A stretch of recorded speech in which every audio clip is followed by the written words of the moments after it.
Have you ever felt like you're moving through life as a shadow, just existing, but not truly living? This is the story of Adeel, a man who lost his way and how he found the courage to rebuild. It's a story that might feel familiar, and it holds a powerful truth about the human mind. Adeel was once full of dreams, buzzing with energy, but a series of crushing setbacks, a sudden job loss, a painful breakup, and the slow creep of isolation chipped away at his spirit. He found himself in a state of despair, a place where hope seemed like a distant, forgotten language. This is where a psychological concept called learned helplessness takes root. It's that heavy feeling when your mind convinces you that nothing you do will ever make a difference. So you stop trying.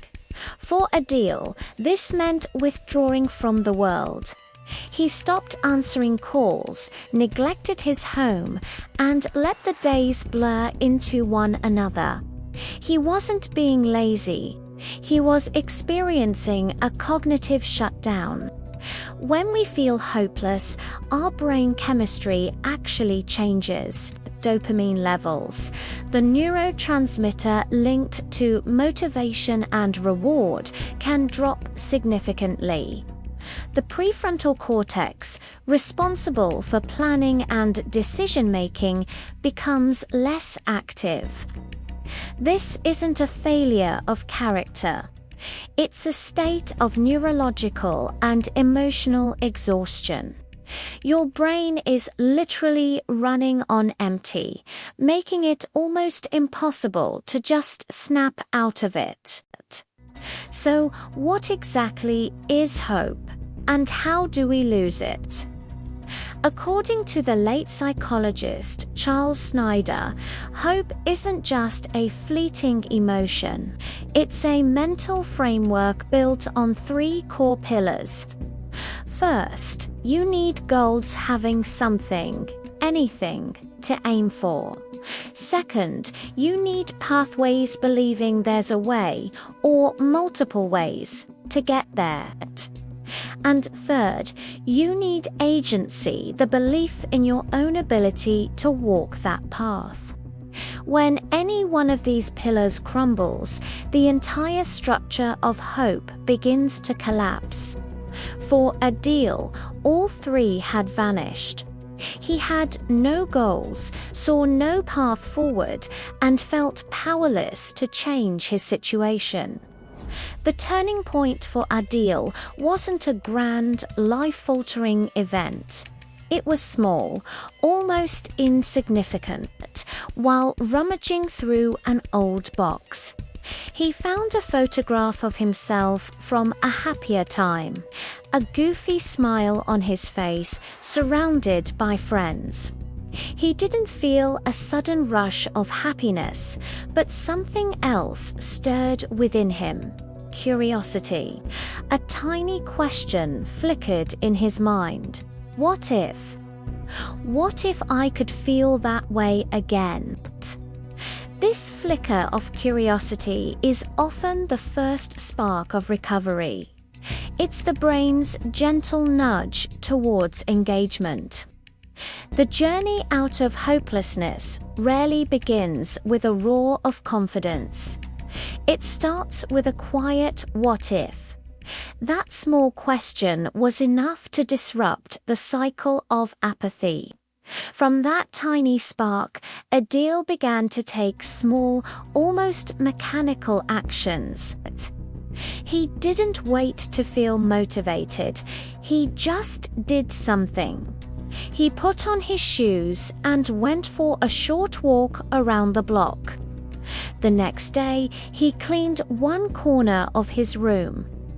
The day after that, he sent a simple text message to an old friend.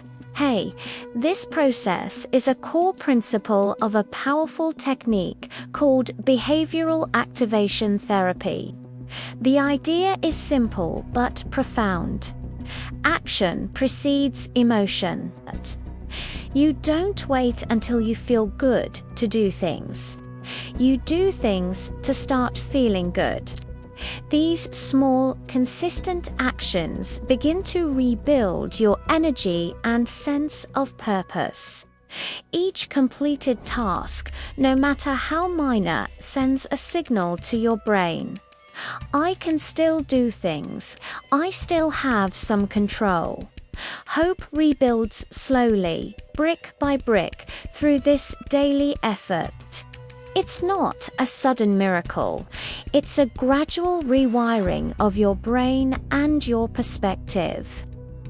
As Adeel continued his small actions, he started noticing changes. The walk became a little longer. The clean room brought a sliver of peace. The text message led to a supportive conversation. Reconnecting with others was a crucial step. Social contact is a powerful antidote to hopelessness. It reminds us that we're not alone and provides a vital source of support and perspective. Even a short chat can reactivate the social bonding parts of our brain, releasing hormones like oxytocin that counteract the stress and isolation. What Adeel discovered is that small moments of meaning matter immensely. Finding joy in a cup of coffee, appreciating the warmth of the sun, or finishing a chapter of a book. These minor activities can slowly but surely rewire your outlook on life. They prove that goodness and purpose can exist even in the smallest of packages. The most important lesson here is that hope is a trainable skill, not a fixed trait you're either born with or without. It's like a muscle. If you don't use it, it weakens. But with consistent, gentle exercise, you can build it back, stronger than before. It's a process of setting tiny goals, finding simple pathways, and celebrating the small acts of agency that get you there. Adeel's story teaches us that even a mind that feels completely lost can find its way back. The journey out of hopelessness isn't about finding a magic cure. It's about embracing gradual change. It's about understanding that your feelings of despair are valid and rooted in real psychological processes, but they are not permanent. If this story resonates with you, or if you know someone who might be struggling in the shadows, please know that help is available and change is possible. Sometimes the most powerful thing we can do is share a story that says, "You are not alone, and there is a way through this." Thank you for joining us at Insight Psychology. If this video was helpful, please consider sharing it. It could be the small spark someone else needs.